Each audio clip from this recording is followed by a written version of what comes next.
Pedi ele em casamento na frente de todos. A resposta dele me destruiu e me humilhou totalmente. Nunca imaginei que o dia mais feliz da minha vida se transformaria no meu pior pesadelo. Era sábado, 15 de março, e o sol da tarde brilhava intenso sobre o sítio da minha tia em Itapecerica da Serra. O cheiro de churrasco se misturava com o perfume das flores que enfeitavam o jardim, e o som das risadas da família ecoava pelo ar. Era o aniversário de 60 anos da tia Marlene, e todos estavam lá, primos, tios, avós, amigos. Mais de 50 pessoas reunidas naquele pedaço de paraíso no interior de São Paulo. Eu estava nervosa. Minhas mãos suavam enquanto ajeitava o vestido azul que tinha comprado especialmente para aquele momento. Olhei para o espelho do banheiro da casa e respirei fundo. Você consegue, Natália. Sussurrei para mim mesma, tentando acalmar o coração que parecia querer saltar pela boca. Marcos estava do lado de fora, conversando com meu primo Rodrigo perto da piscina. Ele usava aquela camisa branca que eu adorava, a que realçava seu bronzeado e fazia seus olhos castanhos brilharem. 5 anos. 5 anos de namoro, de planos sussurrados na madrugada, de promessas de um futuro juntos. Eu sabia que ele era o homem da minha vida. Claro que nossa relação não era perfeita. Marcos vinha de uma família mais estruturada que a minha.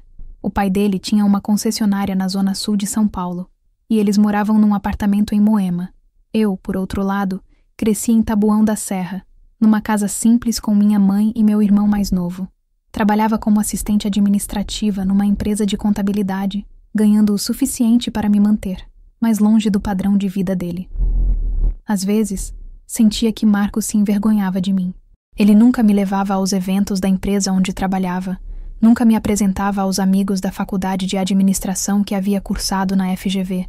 Nas redes sociais, postava fotos comigo apenas ocasionalmente, sempre com legendas curtas, sem romantismo, mas eu relevava. Afinal, ele estava comigo, não estava? Isso era o que importava. Você vai fazer isso mesmo? A voz de Juliana me tirou dos pensamentos. Minha melhor amiga desde os tempos de colégio estava ao meu lado, com aquele sorriso meio preocupado, meio animado. Ela tinha vindo direto de Embu das Artes só para me apoiar. Vou, Ju. Tenho certeza de que ele vai dizer sim, respondi, sentindo uma mistura de empolgação e medo. Tá, mas você conversou com ele sobre isso antes? Tipo, sabe se ele tá na mesma vibe que você? Senti um aperto no peito, mas afastei a dúvida com um gesto de mão. A gente sempre falou sobre casar, ter filhos, construir uma família. Ele sabe que eu quero isso. Juliana suspirou, mas não disse mais nada. Ela me abraçou forte e sussurrou. Eu tô aqui, tá? Para o que der e vier. Às 7 da noite, quando o céu começava a ganhar tons alaranjados e rosados, fiz o sinal combinado para meu irmão, Lucas. A música ambiente foi substituída por Thinking Out Loud, do Ed Sheeran, nossa música. As conversas foram diminuindo e os rostos se viraram na minha direção. Senti todas aquelas dezenas de olhos em mim enquanto caminhava até onde Marcos estava. Meu coração batia tão forte que pensei que todos pudessem ouvir. Ele me olhou confuso quando parei na frente dele. Marcos, comecei, e minha voz saiu mais trêmula do que eu gostaria. Há 5 anos você entrou na minha vida e mudou tudo. Você me ensinou o que é amar de verdade. Me fez acreditar em finais felizes. Ajoelhei-me ali, na grama macia do jardim, e abri a pequena caixa de veludo azul que guardava a aliança que havia comprado com minhas economias dos últimos 6 meses. As lágrimas já escorriam pelo meu rosto. Você quer casar comigo? O silêncio que se seguiu foi ensurdecedor. Podia ouvir apenas o canto dos pássaros ao longe e o vento nas árvores. Marcos me olhava com uma expressão que não consegui decifrar no primeiro momento. Não era surpresa feliz. Não era emoção. Era desdém. Então ele riu. Uma risada alta, cruel, que ecoou pelo sítio inteiro como um trovão anunciando a tempestade. Você tá brincando, né? Ele olhou ao redor, para todas aquelas pessoas, e balançou a cabeça. Você acha mesmo que eu ia casar com você? Senti o chão desaparecer sob meus joelhos. Olha para você, Natália. Se enxerga? Ele praticamente cuspiu as palavras. E então, literalmente cuspiu no chão, a centímetros dos meus joelhos. Você realmente achou que alguém como eu ia querer passar o resto da vida com alguém como você? Ele virou as costas e saiu andando em direção ao portão, deixando-me ali, ajoelhada, com a caixa aberta nas mãos trêmulas e o coração despedaçado em 1000 pedaços. Eu não conseguia me mexer, não conseguia respirar. Só ouvia o silêncio constrangedor ao meu redor, pontuado por sussurros abafados e o som distante de alguém. Percebi depois que era minha mãe, começando a chorar. Foi quando vi a luz vermelha do celular do meu primo André. Ele tinha gravado tudo. Não me lembro de como saí daquele jardim. Não me lembro de quem me ajudou a levantar, nem de como cheguei dentro da casa. Minha memória daquele momento é fragmentada, como cacos de vidro espalhados pelo chão. Cada pedaço reflete uma imagem dolorosa, mas nenhum forma um quadro completo. Lembro da voz da minha mãe, chorosa, tentando me consolar no quarto onde me tranquei. Lembro do rosto da Juliana, vermelho de raiva, dizendo palavras que não consegui processar. E lembro, principalmente, do aperto no peito que parecia querer me sufocar, como se alguém tivesse enrolado uma corda ao redor dos meus pulmões e puxasse cada vez mais forte.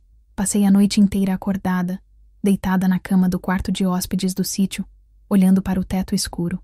Cada vez que fechava os olhos, via aquela cena se repetindo.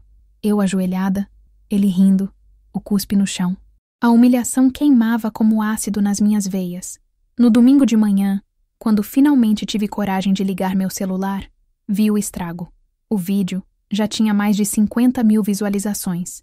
Meu primo André tinha postado no Instagram dele com a legenda: quando o pedido de casamento dá errado, mare feios, narrar relacionamentos. As pessoas compartilhavam, comentavam, riam, faziam montagens, criavam memes. Eu tinha me tornado uma piada viral. Coitada da mina, mas ela deveria ter percebido que ele não estava afim. Ele foi escroto, mas ela se humilhou sozinha. Nunca peça em casamento sem ter certeza da resposta. KKK. Ela é muito sem noção. Olha a diferença entre os dois. Li centenas de comentários, até que Juliana arrancou o celular da minha mão. Chega, Nath. Para de se torturar, ela disse. Mas eu já tinha visto o suficiente. Já tinha entendido a mensagem. O mundo concordava com Marcos. Eu não era boa o suficiente. Eu era patética. Voltei para minha casa em Taboão da Serra no domingo à noite. Minha mãe queria que eu ficasse com ela, mas eu precisava estar sozinha. Precisava do meu espaço, do meu quarto, das minhas coisas, como se isso pudesse me fazer sentir menos quebrada. Durante as 2 semanas seguintes, não saí de casa a não ser para ir ao banheiro. Liguei no trabalho e pedi afastamento por motivos de saúde, o que não era mentira. Eu estava doente. Doente de vergonha, de tristeza, de raiva. Parei de comer direito. Perdi 4 quilos. Passava os dias na cama, alternando entre crises de choro e um vazio tão profundo que parecia que meu peito tinha virado um buraco negro. As cortinas permaneciam fechadas, mantendo o quarto na penumbra permanente. Eu não queria ver a luz do dia. Não merecia. Juliana aparecia todos os dias depois do trabalho. Ela trazia comida, tentava me fazer rir, colocava séries na TV que eu não assistia. Um dia, ela simplesmente se deitou ao meu lado e ficou em silêncio, segurando minha mão. Foi o gesto mais reconfortante que alguém poderia ter feito. Você não merecia isso, ela disse baixinho naquela tarde de quarta-feira. Nenhuma mulher merece ser humilhada daquele jeito. Mas eu fui burra, Ju. Eu fui ridícula. Pedi um homem em casamento sem nem saber se ele queria a mesma coisa que eu. Não. Juliana se levantou apoiada no cotovelo e me encarou com aqueles olhos negros cheios de determinação. Você foi corajosa. Você teve coragem de demonstrar seus sentimentos, de se arriscar por amor. O problema não foi você. O problema foi ele ser um babaca narcisista que não merecia nem 5 minutos do seu tempo, quanto mais 5 anos. Queria acreditar nela. Queria mesmo. Mas a voz na minha cabeça era mais alta, mais cruel. Era uma voz que soava suspeitosamente parecida com a de Marcos. Olha pra você, Natália. Se enxerga. Na 3ª semana, aconteceu algo que mudou tudo. Estava rolando o feed do Instagram. Sim, eu ainda torturava a mim mesma olhando as redes sociais, quando vi um vídeo de uma mulher falando sobre superação. Ela contava como tinha sido traída pelo marido, depois de 15 anos de casamento, como tinha perdido tudo no divórcio, e como tinha reconstruído sua vida do zero. Ao final, ela disse algo que ficou ecoando na minha mente. O fundo do poço pode ser o alicerce mais sólido que você vai encontrar para reconstruir quem você realmente é. Reli aquela frase umas 20 vezes. Copiei no meu caderno. Colei na parede ao lado da cama. Naquela noite, tomei um banho demorado pela primeira vez em semanas. Olhei para mim mesma no espelho embaçado do banheiro. Meu cabelo estava oleoso, meu rosto inchado de tanto chorar. Olheiras profundas marcavam meus olhos. Eu parecia um fantasma da pessoa que costumava ser. Você pode continuar assim, disse para meu reflexo. Pode continuar se escondendo, deixando que aquele momento defina o resto da sua vida. Ou pode fazer algo diferente. Voltei para o quarto. E pela primeira vez em 3 semanas, abri as cortinas. A luz da lua cheia entrou, banhando tudo com um brilho prateado. Peguei meu celular e comecei a pesquisar. Terapeutas em Taboão da Serra. Cursos online de marketing digital. Histórias de mulheres que superaram traumas públicos. Tutoriais de maquiagem. Dicas de autoestima. Passei a madrugada inteira lendo, assistindo, absorvendo. Quando o sol nasceu no horizonte, tingindo o céu de rosa e dourado, senti algo que não sentia há muito tempo. Esperança. Ainda estava machucada. Ainda tinha um longo caminho pela frente. Mas pela primeira vez desde aquele sábado horrível, senti que talvez, apenas talvez, eu pudesse sobreviver a isso. Mais que isso, talvez eu pudesse me tornar alguém maior do que a dor que me quebrou. A mudança não aconteceu da noite para o dia. Seria mentira romantizar minha recuperação como se eu tivesse acordado um dia completamente curada e pronta para conquistar o mundo. A verdade é que foi um processo lento, doloroso, cheio de recaídas e momentos em que quis desistir de tudo. Mas eu continuei. A primeira coisa que fiz foi marcar uma consulta com a psicóloga a doutora Helena, que atendia num consultório pequeno, mas acolhedor no centro de Taboão da Serra. Na primeira sessão, chorei os 50 minutos inteiros. Na segunda, consegui falar entre os soluços. Na terceira, comecei a entender que a humilhação que sofri não dizia nada sobre meu valor, mas dizia tudo sobre o caráter de Marcos. Natália, você entregou seu coração de forma genuína, doutora Helena me disse numa tarde de abril, enquanto a chuva tamborilava nas janelas do consultório. Não há vergonha nisso. A vergonha pertence a quem pisoteou esse presente. Aquelas palavras plantaram uma semente dentro de mim. Paralelamente à terapia, mergulhei de cabeça num curso online de marketing digital. Passava horas estudando sobre criação de conteúdo, algoritmos das redes sociais, copywriting, engajamento. Algo naquele mundo novo me fascinou. A ideia de que você poderia criar uma identidade, contar histórias, conectar-se com pessoas do mundo inteiro sem nunca mostrar o rosto. Foi aí que a ideia nasceu. Ju, eu quero fazer uma coisa, mas preciso da sua ajuda, disse para minha amiga numa sexta-feira à noite. Estávamos no meu apartamento, comendo pizza e assistindo a filmes ruins como fazíamos desde a adolescência. Se for para eu ir na casa do Marcos e furar os pneus do carro dele, eu tô dentro, ela respondeu. E eu ri pela primeira vez em semanas. Uma risada genuína que saiu do fundo do peito. Não, quero criar um perfil nas redes sociais, anônimo, para contar histórias de mulheres que passaram por humilhações em relacionamentos e se reergueram. Juliana me olhou pensativa, mordendo um pedaço de pizza. Tipo uma página de desabafo? Mais que isso, quero que seja sobre transformação, sobre mostrar que a gente pode ser destruída por alguém e ainda assim reconstruir algo mais forte, mais bonito. Os olhos da Juliana brilharam. Eu amei. Quando começamos, naquela mesma noite, criamos o perfil. Escolhemos o nome Phoenix Rise, BR, uma referência à fênix que renasce das cinzas. A foto do perfil era uma ilustração minimalista de uma mulher sem rosto, olhando para o horizonte. A bio dizia: histórias de mulheres que transformaram suas feridas em asas. O primeiro post foi difícil de escrever. Sentei na frente do computador por horas, apagando e reescrevendo, até que finalmente deixei as palavras fluírem. Ela pediu ele em casamento na frente de toda a família. Ele riu na cara dela, a humilhou publicamente e foi embora. O vídeo viralizou. Ela virou piada nacional. Mas sabe o que ela não virou? Vítima para sempre. Esta é a história de como o pior dia da sua vida pode ser o primeiro dia da sua verdadeira liberdade. Postei às 23h de uma sexta-feira. No sábado de manhã, o post tinha 847 curtidas e 156 comentários. As mensagens começaram a chegar. mulheres de todo o Brasil contando suas próprias histórias. Traições, humilhações, abandonos. Mas também superações, recomeços, vitórias. Li cada uma delas, chorei com muitas e respondi todas que pude. Em 2 semanas, o perfil tinha 10.000 seguidores. Em 1 mês, 50.000.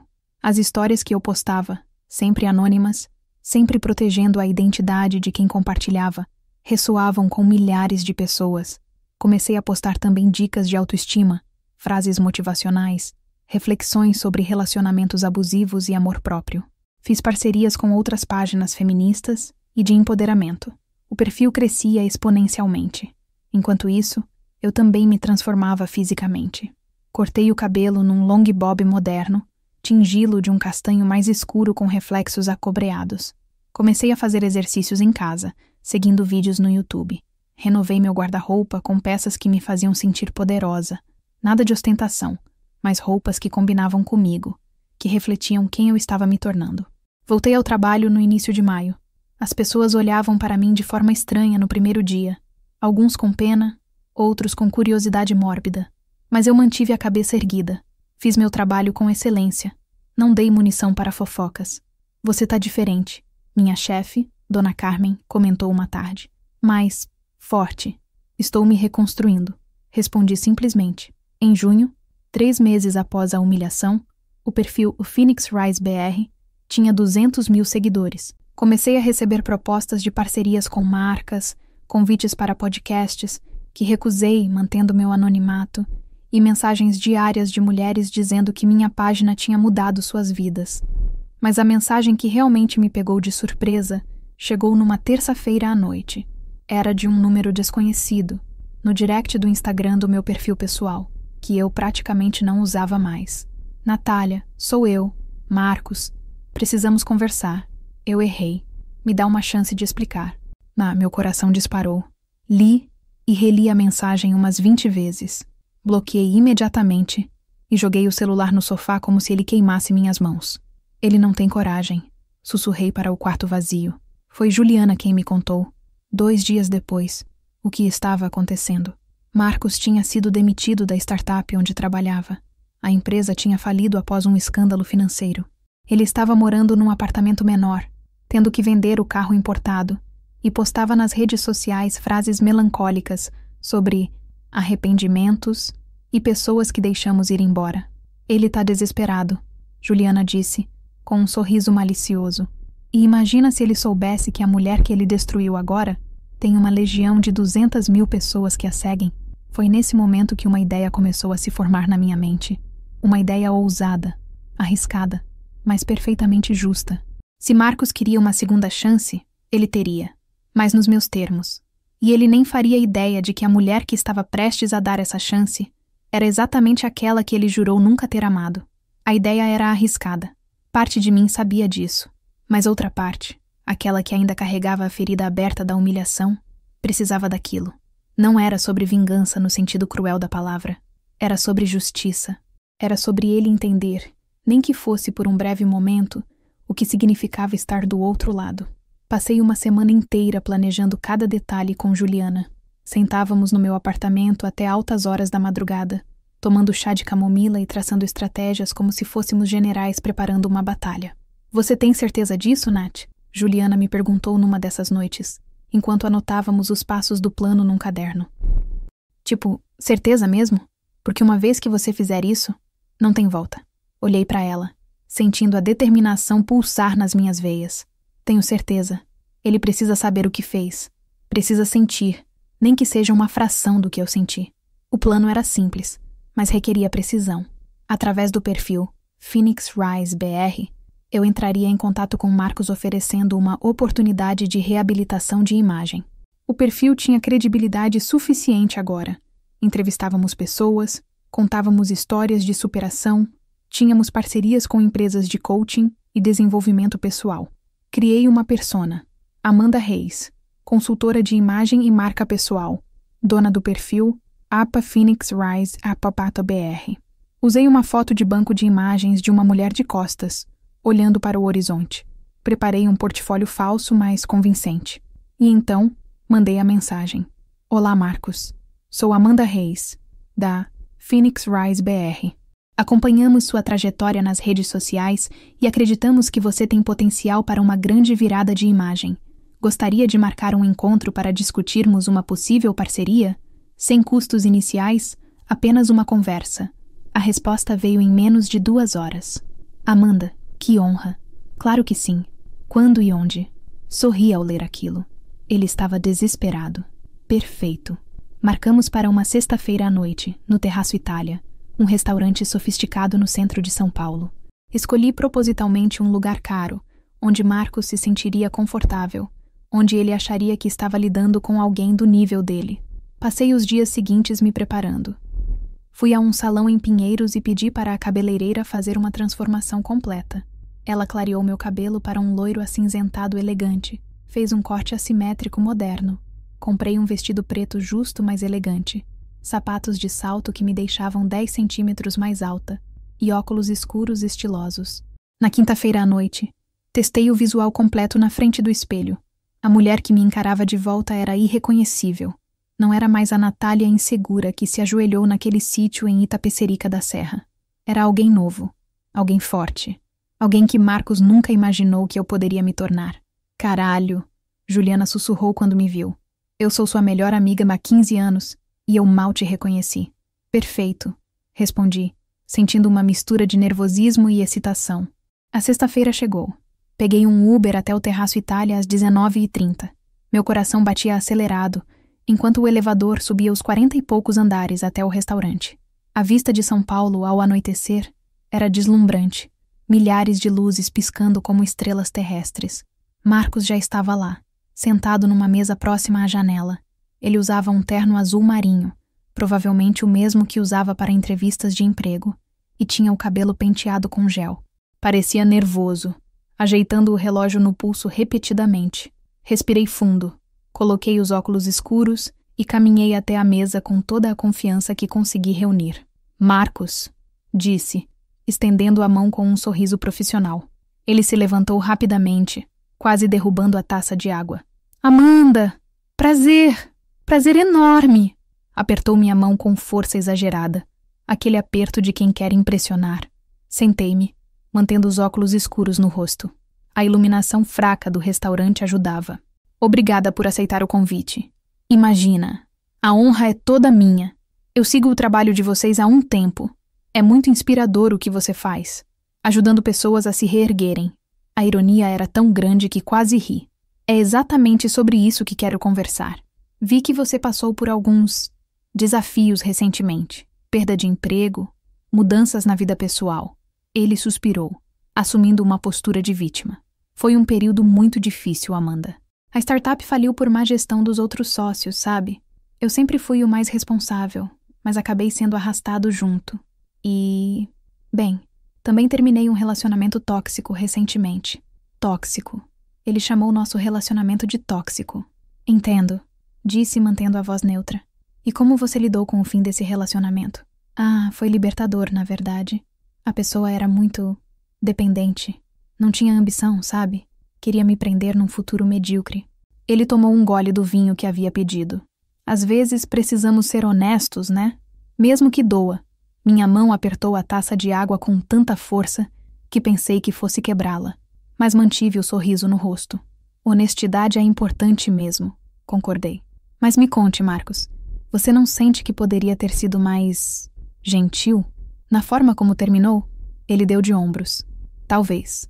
Mas na hora, a gente faz o que precisa fazer, né? O garçom veio anotar os pedidos. Marcos pediu o prato mais caro do cardápio. Um risoto de frutos do mar com lagosta. Claro que sim. Sabe? Comecei, tirando lentamente os óculos escuros e colocando-os sobre a mesa. Tem uma história que costumo contar no meu perfil. De uma mulher que foi humilhada publicamente pelo homem que amava. Marcos acenou desinteressado. Ah, sim. Essas histórias são sempre comoventes.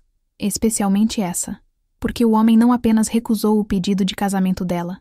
Ele a humilhou na frente de 50 pessoas, riu da cara dela, cuspiu no chão e foi embora. O vídeo viralizou. Ela virou piada nacional. Vi o rosto dele empalidecer levemente. Isso é muito cruel. É mesmo, né? Mas sabe o mais interessante dessa história, Marcos? Inclinei-me para a frente, cravando meus olhos nos dele. É que essa mulher se reconstruiu. Ela criou um império digital. Hoje tem mais de 300 mil seguidores. E adivinha? Ele me olhava fixamente agora, algo começando a se formar no fundo dos olhos dele. Reconhecimento. Terror. Essa mulher sou eu. E aquele homem é você. O silêncio que se seguiu às minhas palavras foi absoluto. Mesmo com o murmúrio das conversas ao redor, com o tilintar de talheres e taças, parecia que o mundo inteiro havia parado para testemunhar aquele momento. Marcos me encarava como se tivesse visto um fantasma. Sua boca se abriu e fechou 2 vezes, sem conseguir emitir som algum. As mãos, que segundos antes seguravam o guardanapo com falsa desenvoltura, tremiam visivelmente. Natália? A voz dele saiu rouca, quase inaudível. Surpreso? Inclinei-me ligeiramente para trás na cadeira, cruzando as pernas com uma calma que eu não sabia que possuía. Não deveria estar. Você mesmo disse naquele dia, se enxerga. Então foi exatamente isso que eu fiz. Me enxerguei, e não gostei do que vi. Eu não... Ele passou a mão pelo cabelo, desfazendo o penteado gel. O nervosismo emanava dele em ondas. Como você mudou tanto? Mudei? Sorri, mas não havia calor naquele sorriso. Não, Marcos. Eu sempre fui essa pessoa. Sempre tive essa força dentro de mim. Você é que nunca se deu ao trabalho de realmente me ver. Eu era apenas a namoradinha conveniente, aquela que te admirava incondicionalmente, que inflava seu ego, que nunca questionava quando você me escondia dos seus amigos ou me excluía da sua vida real. Não era assim, ele tentou argumentar, mas a voz falhou. Não? Inclinei-me para a frente novamente, e dessa vez havia fogo nos meus olhos. Então me explica, Marcos. Me explica por que em 5 anos você nunca me levou numa confraternização da sua empresa. Por que seus amigos da faculdade nem sabiam meu nome completo? Por que nas suas redes sociais eu era praticamente invisível? Ele abriu a boca para responder, mas eu ergui a mão, silenciando-o. Não. Você não precisa explicar. Eu já sei a resposta. Você tinha vergonha de mim. Vergonha da minha origem, do meu trabalho simples, da minha família humilde. Eu não me encaixava na imagem que você queria projetar. Senti as lágrimas ameaçarem vir, mas as segurei com toda a força que tinha. Eu não ia chorar. Não ali. Não na frente dele. Mas sabe o que é engraçado? Quando eu estava no fundo do poço, humilhada, destroçada, foram essas mesmas pessoas simples que você desprezava que me ergueram. Minha mãe, que trabalha como diarista. Minha amiga Juliana, que é cabeleireira em Embu das Artes. Meu irmão Lucas, que é mecânico. Eles me lembraram do meu valor quando você tentou me convencer de que eu não tinha nenhum. Natália, A voz dele estava carregada de algo que parecia arrependimento genuíno, mas eu já não me importava. Eu estava errado. Eu fui um idiota. Quando perdi tudo, o emprego, o apartamento, o status, eu percebi que as únicas coisas que realmente importavam eram as pessoas. E eu tinha jogado fora a melhor pessoa que já tive ao meu lado. Não. Minha voz saiu firme, cortante como lâmina. Você não me jogou fora, Marcos. Você me libertou. Aquele dia horrível, aquela humilhação que me destruiu, foi o maior presente que você poderia ter me dado, porque me forçou a acordar. Me forçou a ver que eu estava desperdiçando minha vida tentando ser boa o suficiente para alguém que nunca ia me valorizar. Peguei minha bolsa e me levantei. Marcos fez menção de segurar meu braço, mas eu me afastei antes que ele pudesse me tocar. Eu vim aqui hoje não para te humilhar, embora você merecesse. Vim para fechar um ciclo, para olhar nos seus olhos e te dizer, obrigada. Obrigada por me mostrar que eu valia mais do que você jamais seria capaz de enxergar. Obrigada por me quebrar de um jeito que me forçou a me reconstruir mais forte. Natália, por favor. Ele se levantou também, e pela primeira vez vi lágrimas nos olhos dele. Eu mudei. Eu entendo agora o quanto fui horrível. Me dá uma chance de consertar isso. Uma chance de provar que posso ser diferente. Olhei para aquele homem que um dia significou tudo para mim. O homem que habitava meus sonhos de futuro, que eu imaginava como pai dos meus filhos, como parceiro para a vida toda, e senti nada, nem raiva, nem amor, nem mágoa, apenas uma paz tranquila, como um lago depois que a tempestade passa. Você quer uma segunda chance? Perguntei calmamente. Então faça por merecer, mas não comigo, com a próxima pessoa que cruzar seu caminho. Trate ela com o respeito que não me deu. Valorize ela de um jeito que nunca me valorizou. Seja o homem que eu achava que você era, mas com outra pessoa, porque eu já segui em frente. Caminhei em direção à saída do restaurante. Quando cheguei à porta, virei-me uma última vez. Ah, e Marcos, aquele vídeo que viralizou, aquela humilhação pública, foram o começo da minha história de sucesso. Então, de novo, obrigada. Saí do Terraço Itália com a cabeça erguida, os saltos ecoando no chão de mármore. Entrei no elevador e, quando as portas se fecharam, finalmente permiti que as lágrimas escorressem. Mas não eram lágrimas de dor. Eram lágrimas de alívio, de libertação, de encerramento. Liguei para Juliana assim que cheguei à rua. E aí? Como foi? Ela perguntou ansiosa. Foi perfeito, Ju. Foi exatamente o que eu precisava. Naquela noite, quando cheguei em casa, postei no A Phoenix Rise ABR uma foto minha, a primeira vez que mostrava meu rosto no perfil. A legenda dizia: "Eu sou a mulher do vídeo viral, aquela que foi humilhada publicamente há 6 meses. E hoje eu encontrei o homem que me destruiu para dizer uma coisa. Obrigada. Porque às vezes, as pessoas mais cruéis nos dão os maiores presentes. Elas nos mostram exatamente quem não queremos mais ser. E no processo de nos reconstruir, descobrimos quem realmente somos. A dor pode te destruir ou te transformar. A escolha é sempre sua. Eu escolhi me transformar. E vocês? O post viralizou mais rápido que o vídeo da humilhação. Em 48 horas, tinha mais de 2 milhões de visualizações. Centenas de veículos de mídia queriam me entrevistar. Marcas queriam parcerias. Mas mais importante que tudo isso eram as mensagens. Milhares de mulheres escrevendo, chorando, agradecendo, dizendo que minha história tinha mudado suas vidas, que tinham encontrado coragem para deixar relacionamentos tóxicos, para recomeçar, para acreditar que mereciam mais. 3 meses depois, lancei meu próprio negócio de consultoria em autoestima e marca pessoal. Juliana largou o salão e veio trabalhar comigo. Minha mãe chorou de orgulho quando assinamos o contrato do nosso primeiro escritório. Pequeno, mas nosso. Quanto a Marcos, ouvi dizer que ele começou terapia e está tentando se reconstruir. Torço por ele, de verdade. Não com amargura ou sarcasmo, mas com a genuína esperança de que ele aprenda a ser uma pessoa melhor. Porque no final, essa história nunca foi sobre vingança. Foi sobre renascimento. Foi sobre descobrir que quando você toca o fundo do poço, tem 2 escolhas: desistir ou usar aquele chão como trampolim.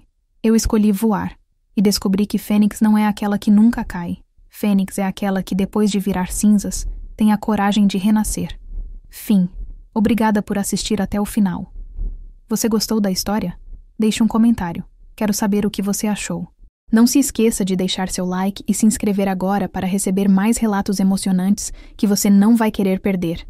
Ative o sino para ser notificado sempre que um novo vídeo for lançado. Vejo você na próxima história. Muito obrigada.